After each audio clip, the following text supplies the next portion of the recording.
ৰোহান টিভিএছত বৰ্তমান দি থকা হৈছে 2টা হেলমেট আৰু ফুল টেংকি পেট্ৰল আৰু লগতে আকৰ্ষণীয় উপহাৰ পাব। চিজনটো গোটেই অফাৰটো চলি থাকিব, গতিকে আপোনালোকে আপোনালোকৰ মন পচন্দৰ গাড়ীখন কম ডাউন পেমেণ্টৰ ভিতৰত আহি লৈ যাব পাৰিব।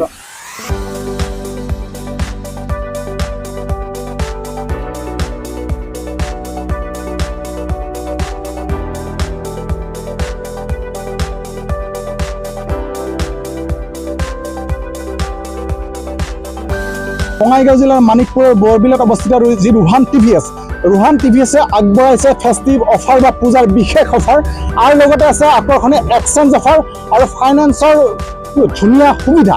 গতিকে আপোনালোকে আহিব পাৰে মানিকপুৰস্থিত ৰোহান টিভিএছত আৰু খুব ন্যূনতম ডাউন পেমেণ্টত বা ন্যূনতম মূল্য দি আপোনালোকে লৈ যাব পাৰে নিজৰ মন পচন্দৰ বাইক বা স্কুটিখন।